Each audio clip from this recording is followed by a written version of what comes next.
right, hello and welcome to another week of subscribed reviews. I am Dragolf. I'm here with Murdoch and Leeroy Green, Yo, what it do? and this is a Camp Nas spoiler discussion show Mm, about mm. WandaVision, episode 8, previously on, but and that we'll talk about the biggest drop, the post credits, what happens after Vision and White. Okay, Hayward put him back together. Hayward had him all along. Yeah. Hayward all along. Yeah. I mean, it was clear they had intentions to use him. I want to say, for something. He was saying like he didn't want to be used as a weapon. So obviously, when Sorry out there about it, he clearly had intentions of using him for some purpose. So I guess we're going to see. So I think that what they're probably gonna do is they're definitely gonna use him to send him into Westview. But I'm assuming it's going to be an all-out battle between this new White Vision and Wanda. Yeah. And Agatha. We might have like and Agatha. whole big Triple threat match. Yeah. It was cool to see White Vision. That's like straight from the comics, so we still have to see that reveal at the end. And it was probably the most surprising aspect of the episode, since that was like the one thing that we found out we were lied to, because we were told that Wanda had stolen the body of Vision, and then to see that wasn't the case. That was the BS. Yeah. I knew the recorded was edited, but I didn't know that she didn't ever take the body. I thought she just gave him the body. They would have gave him the body, but you can't trust these people, man. Especially a video, they can just easily edit that. Yeah, they got the money to hire somebody that good. So deep fakes. Exactly. Yeah, I definitely want to see like the body of Vision versus the spirit of Vision, because the body of Vision will be more about getting tasks done, task oriented. And as we've seen, Vision with that Wanda scene post Civil War, the Vision's very spiritual. Yeah, he's a very for an android, like he's very like conscious and like very aware. Like he's almost like you definitely see like he has emotion clearly, like throughout the series. Even before that, so but I think this will be the first time we see him just like where he's just programmed and like that's it. Because even when she was there, like when she was at his body, she was like, I can't even feel you. So I don't think like much of who he was is even really there no more. You know what I mean? I'm excited to see Vision go full weapon mode, because we were talking about on another episode or in the Nascast about like how I feel like we haven't really seen Vision like use all of his power like effectively, and I feel like, I mean, if they do this right, we could see like a real showdown between like two of the strongest people. Definitely. So Westview might be burned to the. I think we just gonna see like I said, this is gonna be a Royal Rumble, because I think even Monica, who we didn't see in this episode. Monica too. We're gonna see her powers come into play. Even with Pietro, as he's now called. We might even see what he's capable of doing. Also, so. Like it's gonna be a fatal four-way, man. I'm telling you, this last episode, I think it's just all-out battle between everybody. Vision has Ultron intended, like be crazy. Other than that, we see Agatha's history, in the Salem Witch, which is a witch. She was a witch, and a good explanation of entering the world of magic into the MCU too, with the blue magic, purple magic, red magic. I'm still hoping that Wanda is mute. Like, because at the end of it, she called her like, the Scarlet Witch, but I'm still hoping like, her powers don't come just based off, witchcraft. Like they eventually, because that's like what they were alluding to that throughout this episode, like when they were just going through her history, like when they were kids, and the Stark bomb had landed. And we see that it didn't go off only because she pretty much prevented that problem. She was like, you used the probability hex. So I was like, oh, okay. So she had these powers all along. So that's what I love that reveal. Like, so that completely. And then after that is when they show her and, when she was with Hydra. So that was a good thing to say. Like, basically, because from what we knew before, it was that they got their powers, through the Infinity Stone, basically. So this shows like they already had those powers. This just amplified them. Mm-hmm. You know what I mean? So, and the thing is, like, for like an X gene, like sort of thing, like you were talking about, like with the what are they with the upcoming movie with Angelina Jolie? the Eternals. The Eternals. Oh, okay. I keep on thinking they're a DC property, so I get scared of saying it. Like I was about to call the Vision the Spectre, and I was like, wait, that's definitely DC. Nah, man, you can't say that. The nerds will cut us up in the fucking comment section. Yeah, but it kind of like you were saying, like the reveal was cool, but it left me with some more questions of just like, all right, is this gonna be like a mutant exchange thing, or are witches just like born with magic? Because on my assumption, it would like the magic that we've explored so far has been like Doctor Strange stuff, where they've needed to like learn it. And so this kind of like in a way goes against that, where Wanda was just born with magical abilities. So that kind of like that's why I don't think she's just fully just a witch. I just think like those things were dormant. And the same thing, and what makes me believe that even more, it's like because of what Agatha even said. And then when she's interrogating her. Yeah. So it's like, and it's just weird for the Infinity Stone to just give very like different powers like that. Like she gets like these hex-based witch-like powers. Pietro gets speed. So that's why I don't really fully believe that these powers just came just from that. I think they were always there, because we even know how with the X gene and the mutant genes work. Like they activate pretty much during puberty. Like as you grow up, you're not just immediately born able to do whatever you're capable of doing. It happens over time. So like I said, the fact that it showed that she already can do stuff, she just didn't really know about it, I think it's kind of just it's beyond wizardry and all that and witchcraft. I think it's more just in her genes. Same thing with Pietro. But I guess we'll see. I'm hoping so. I hope it goes that way. If it doesn't go that way, I have a lot of questions. And I'm a little disappointed. I'll tell you, I think that would be the best route they can go. Like because even when she was interrogating her, she said it takes years of practice to do all these spells, and she just knew it off the bat. So with this, you can have both. She's a mutant, and there's magic introduced. Because that's how the purple magic is how Blade becomes kind of a vampire. So, so it's definitely interesting. But Marvel, don't disappoint us with this. But her father wasn't Magneto. That was a little disappointing too. It was just some dude. Which is fine, because even in the comics, they like sort of retcon that also. Yeah. Like Wanda and Pietro's history went back and forth so many times in the damn comics, even with the twins. A lot of that went back and forth because Marvel didn't own Fox. Exactly. So they were just like, all right, fine. Never mind. We can't make them X-Men. They're not mutants. But now they have it all. So it's just like, no, you can do it now. Like, And we see when Wanda starts everything, the whole hex thing, we see a yellow vision come out from her body, which I think is the Mind Stone that lived in her. And then she made him again. And so I think the spirit of Vision is alive, or is either the Mind Stone itself, but Vision brought back to life that kind of way. Yeah, that the scene in the Hydra thing where she like touched the Mind Stone and like it came out of the scepter and then she saw the silhouette of like the costume and everything.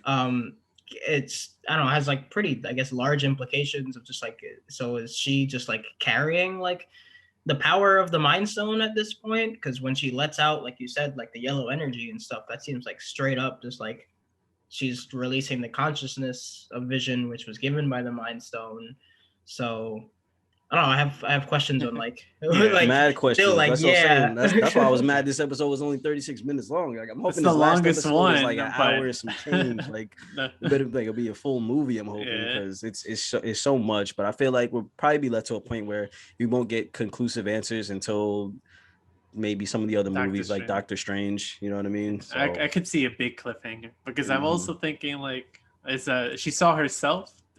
Can that be a scene in the movie where she's looking down at herself when she enters the multiverse of madness? And, I mean, it explains why she even wore that costume during the Halloween episode. That was probably one of my favorite scenes, though, definitely, because like she was wearing like the outfit we seen in the Halloween, but this one looked like even just the silhouette looked a lot more accurate to like what she does in comics. So I was like, okay, so they're not even going away. So I like that they're going the direction that, yeah, she is the Scarlet Witch. Like they're going more for this is, you know, her pulled directly from the comics with the confirming the name, you know, showing us like the actual outfit. So I think they're pretty much going all in when it comes to this character, which I think is good. Like, you know, it's good to see her, you know, in this good deep dive than just like kind of like a side player that she was in the movies. You know, she was still strong, but just not like a main focus. And that's what I think like the strength in this episode was. And you mentioned it before, the scene with where Vision and her were talking on the bed and talking about grieving and stuff. Kind of give the what I needed to see to like really get a little more invested in like how their relationship grew, because I mentioned it in a previous episode about how like they were kind of like flirting and then all of a sudden they were dating and then she had to kill him and their relationship was really rushed. So like seeing like, you know, when they first started having that connection and stuff was nice to be like, okay, like I'm getting a little bit more of a sense of like between their relationship and all that. Yeah, exactly. So that was probably my favorite scene in the episode, just in terms of like character, because I mean this whole episode was just like showing how much trauma she went through, which was all like stated but never shown. So it was kind of just like reinforcing the like she's got some problems, like yeah, when that bomb went off, like we always knew about it, but then just seeing him like, you know, like, bam, I was like, oh shit, like, you know. Her parents ain't gonna be squish coming back. Can't recreate that one. Shit, they're not making episode 9, you know. No. Yeah. But it was also cool to see like where she got her inspiration from, why she was doing this for this whole season. Like she was just a big American like sitcom fan, like, you know, because the briefcase that he opened up, you seen the Malcolm in the Middle VHS and or DVDs, I Love Lucy, Dick Van Dyke Show, which seemed to be her favorite. Like I said on the podcast, like even before this, like with foreigners, that's the thing that happens. Like my parents do that. They learn American through sitcoms, through TV. So even though it might be old and they might say like old things when they reach America, but that's where they learn it from. And then, makes sense though. Makes sense. Yeah, a lot of this episode I felt was like kind of the same with last episode, where it was just like confirming things that we already knew or like had a strong feeling, because I feel like from the beginning of WandaVision we were like, oh, she probably like grew up on sitcoms and like this is like where she's manifesting this. So we got to actually see it, and we're just like, oh, she like went through a lot of trauma, and then we got to like actually see it. And so, and same with last episode with like, we know Photon's gonna get her powers, we know Agnes is gonna be revealed. So I feel like these last 2 episodes have been just kind of like confirming all of these thoughts and just like taking us to the finish line, which is fine, but it was also like it wasn't as many like surprises as I would have hoped, because I feel like we were thrown with so many like wrenches, like when they showed Pietro for the first time, that's when I was just like, oh wow, like so there's some more stuff in the show I didn't think I knew, but then like it's just like it's not really like, it's still just Agnes just like creating him. So Kevin Feige has 2 rules: keep it simple and based off the comics. So and we're seeing that with this. As we wrap things up, last episode felt like a filler. This one was definitely giving information, especially if you don't know the comics and you're just learning about this character. But I liked this episode. I'll give it an 8. I over rated the last episode now that I think about it. But also, I'll give one burning question of mine is, are the kids real? Because if they're not, that's how she snaps in the comics, and we'll see. And I could see her. I think I'm finding out. Like I'm not too sure myself. And I could see it going her not snapping especially after what Vision said about grieving is love persevering. So I could definitely, even though it might just be a throwaway line, just like the mailman was just a delivery pizza man, and it could be all these. Or the Fly wasn't Mephisto. All these crazy theories that's been jumping out there. Yeah, if the kids turn out not to be real, I think that would be the icing on the cake, because this girl loses everything that she gets close to: her parents, her brother, the damn dog. You know, she even lost nothing nice. her boyfriend. Like she got now her kids. Like bro, like I would rate it. I would rate this one a 7. Like it was a lot of, like Murdoch said, confirmation to pieces that we were already putting together, but still leaving us with a lot more questions. There were a lot of moments that I did enjoy. You know, going through her backstory, seeing like her connection with the Mind Stone. So I don't know. The burning question is it's really just that information with that Hydra scene. Like that probably leaves me with the most questions because it's just like, okay, what's the deal? Like, especially with, has she had these powers all along? Were they really just amplified by the Mind Stone? Like, is she somewhat has some kind of soul connection to it, or mental connection to it? Because I didn't even know she had mental telepathy, because she was trying to read her mind. She was like, "Oh, that's not gonna work." And I was like, "Wait, she could also do that shit too." The kid was trying to read her mind too. Yeah, so I'm like, "You're quiet." Okay, like this is not no regular witch stuff. This girl has to be a mutant. Like she has to be a mutant. Like because only in a mutant you get like you have your main base power, and then you always get like little bonus stuff Mega level. in. Yeah, I think the only person like who does it is like Cyclops. Like it's just his eyes, whereas like everyone else, like Wolverine, I have healing, but also I have bone claws that can retract, and same thing with like Jean Grey. Like I can fly, I can move stuff, I can read minds. Like I kind of got like a list of like every other mutant has like a list of stuff. And but Cyclops' eyes are like from a different dimension, right? Yeah. What kind of dimension fucking is that anyway? It's just like we never explored it. Yeah, we never. I don't think they ever explored it. They're just like the worst dimension. Find out that in the multiverse, like what fucking universe or dimension that is. Like, yeah. They just want it to be something more than just lasers. So do that on this.